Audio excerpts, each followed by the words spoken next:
আসসালামু আলাইকুম সুপ্রিয় দর্শক মন্ডলী, কেমন আছেন আপনারা? দেশ ও দেশের বাইরে যে যেখান থেকে আজকের এই প্রতিবেদনটি দেখছেন সকলকে জানায় আশার আলো গার্ডেনিং চ্যানেলের পক্ষ থেকে স্বাগত। আপনারা তো জানেন আশার আলো গার্ডেনিং চ্যানেল সর্বদা সবুজের সাথে, সেই সঙ্গে কৃষকের পাশে।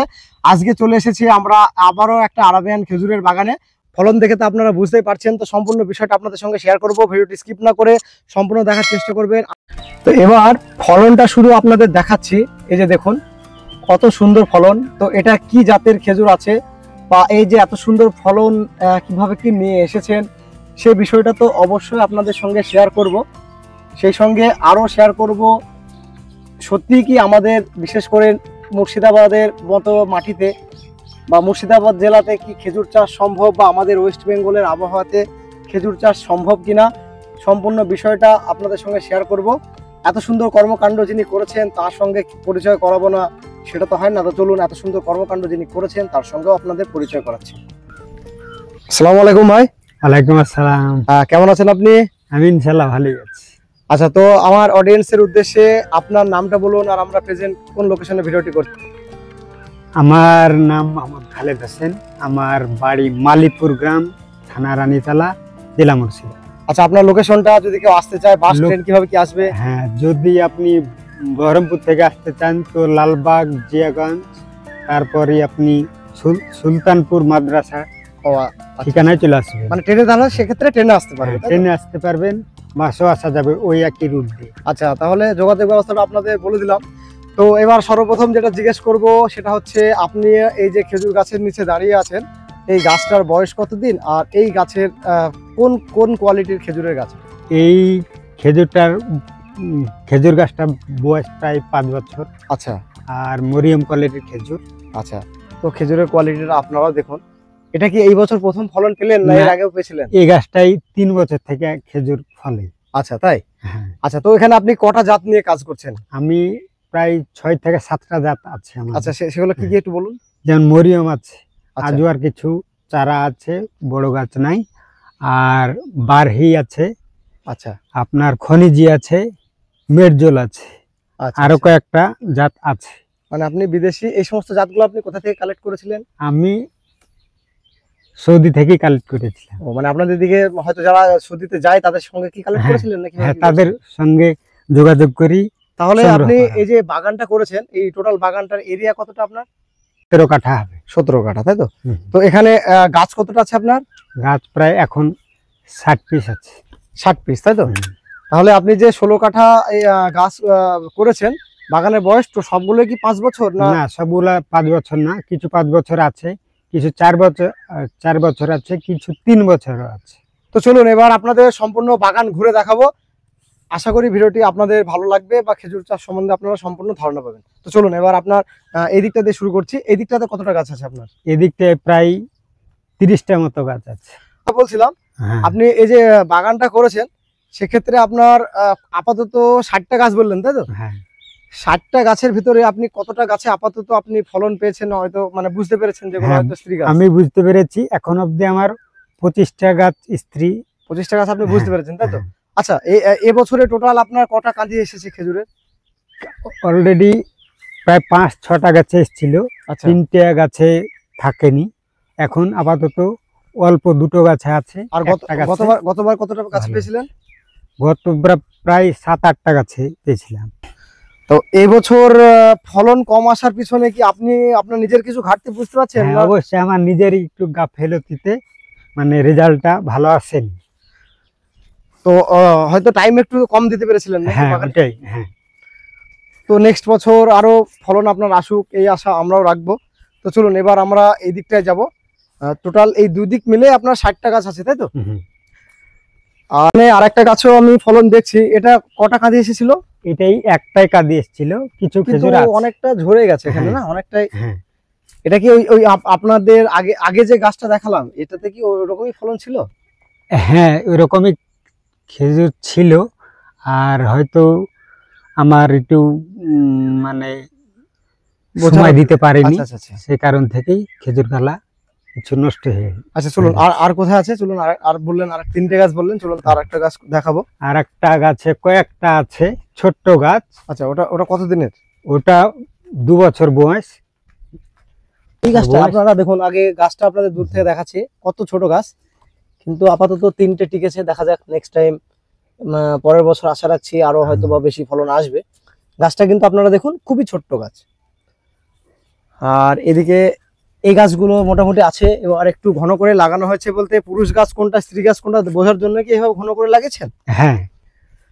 আর এই গাছটা কি গাছ, এটা কি পুরুষ না স্ত্রী, এটা কিছু বুঝতে এটা পেরেছেন? স্ত্রী গাছ, এটা স্ত্রী গাছ, পাশেরটা স্ত্রী গাছ। আচ্ছা আচ্ছা, তাহলে সেক্ষেত্রে এই গাছগুলো থেকে অবশ্যই নেক্সট টাইম আপনার ফলন আসবে। হ্যাঁ। তো আপনার বাগান তো অডিয়েন্সকে পরিদর্শন করালাম, তো সেক্ষেত্রে আপনি এই যে ফলন নিয়ে এসেছেন, আপনি এই গাছের যত্ন বা পরিচর্যার বিষয়টা যদি আমাদের সঙ্গে একটু শেয়ার করেন, যে এই গাছগুলো আপনি কি কি যত্ন বা পরিচর্যা করেন? হ্যাঁ, যত্ন পরিচর্যা বলতে আপনার খেজুর গাছে ভালোভাবেই যত্ন নিতে হয়। আপনাকে বছরে প্রায় 3 বার গোবর জৈব সার ইউজ করতে হবে। আচ্ছা, ওটা গাছের গোড়া থেকে কতটা দূর দিয়ে দেন?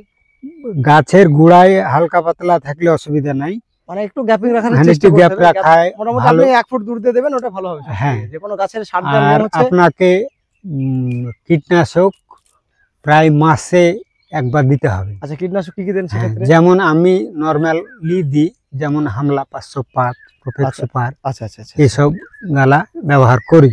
কিছু গুঁড়া দানাদার বীজ দিই, এগুলা ব্যবহার করি। আচ্ছা, আর একটা বিষয় হচ্ছে খেজুর গাছে একটা পোকার উৎপাত হয়, যেটা আপনার খেজুরের গাছের ভিতরে ঢুকে কিন্তু গাছে কেটে দেয়। হ্যাঁ। আর একটা পোকা আছে, রেড বিটল পোকা, যেটা আচ্ছা, সেটাও গাছকে নষ্ট করে দেয়। ওই সব গালা ইউজ করতে থাকলে ওই পোকাটা আসে না।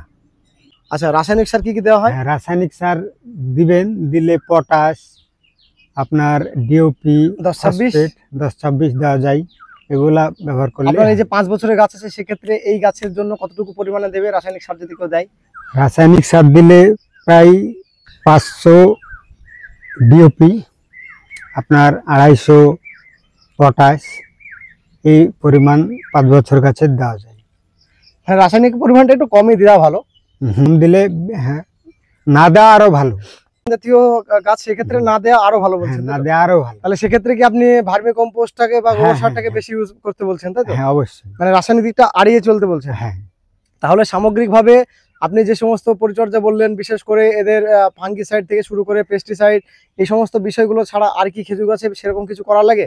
এদের পাতাতে যে একটা সমস্যা আছে, সেটার জন্য কি ব্যবহার করেন? যে সেটা আমি পাতা অনেক ক্ষেত্রে পুড়ে যায়। হ্যাঁ, আমি ওটার জন্য রেডিমেড গোল্ড বিশেষ করে ব্যবহার করি।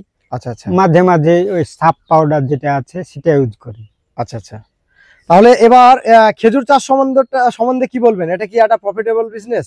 অবশ্যই প্রফিট অনেক আছে, আমরা যদি ভালোভাবে করতে পারি অনেক লাভ, কিন্তু ভালোভাবে জেনে বুঝে ভালোভাবে করতে হবে। হ্যাঁ। একটা গাছ যখন, এই গাছটা যেমন আপনারা, আমি দেখছি যে মোটামুটি 5 বছরের বয়স এই গাছে, এখনই যা খেজুর আছে সেক্ষেত্রে মোটামুটি 20 থেকে 30 কিলো কিন্তু ওয়েট হবে। তা এটা যদি আপনার পরিপক্ক হওয়ার পরে মোটামুটি 50 কেজিও দাঁড়ায়, সেক্ষেত্রে আপনার একটা গাছ থেকে কি লক্ষ টাকা ইনকাম দেওয়া সম্ভব? এটা পরিচর্যার উপর নির্ভর, যদি হয় অবশ্যই হবে, আর গাছের একটু বয়স হতে হবে, তাহলে আপনার আশা করা যায়। মানে একটা গাছ আপনাকে 1 লক্ষ টাকা পর্যন্ত ইনকাম দিতে পারে? একটা কথা বলুন, আপনি কি চারা কি বিক্রি করেন? যদি অবশ্যই কিছু করি আমি। সেক্ষেত্রে কি বীজের চারা দিচ্ছেন না শাখার? বীজের চারাও কিছু আছে, নিতে পারে। আচ্ছা। আর শাখার চারা যদি নেই কেউ ভাবে, তাহলে মোটামুটি আজ থেকে প্রায় 2-3 মাস পর যোগাযোগ করলে মানে শাখার চারাটা দিতে পারা যাবে। মানে 2 মাস পরে যোগাযোগ করলে সেটা শাখারের চারা দেওয়া যাবে, তাই তো? হ্যাঁ। আচ্ছা, তো সেক্ষেত্রে শাখারের চারার যদি কেউ দাম জিজ্ঞেস করে, সেক্ষেত্রে আপনি কিভাবে হেল্প করবেন? কেউ যদি নিতে চায়, তার ক্ষেত্রে আমার নাম্বারে ফোন করবেন, আমি তার সঙ্গে তখন যোগাযোগ। অবশ্যই নাম্বার আমি স্ক্রিনে দিয়ে দেবো, আপনারা অবশ্যই যোগাযোগ করে নিতে পারেন। তো সামগ্রিকভাবে যে পরিচর্যাগুলো বললেন, এগুলো করলেই খেজুর অনায়াসে হয়ে যাচ্ছে। আপনার কথা শুনে যেটা বুঝতে পারলাম, এই সমস্ত যত্ন পরিচর্যা ছাড়া কি খেজুর গাছে আর কিছু করার লাগে? আর সেরকম কিছু করা লাগে না, হয়তো আপনাকে সেচটা একটু বেশি দিতে হবে। তো সুপ্রিয় দর্শক মন্ডলী, আশা করি আজকের ভিডিওটি আপনারা বুঝতে পেরেছেন। আজকের ভিডিও থেকে আপনারা খেজুর চাষের একটি সম্পূর্ণ ধারণা পেয়েছেন, কিভাবে কি করবেন, বা আমাদের এই আবহাওয়াতে খেজুর চাষ আদৌ সম্ভব কিনা।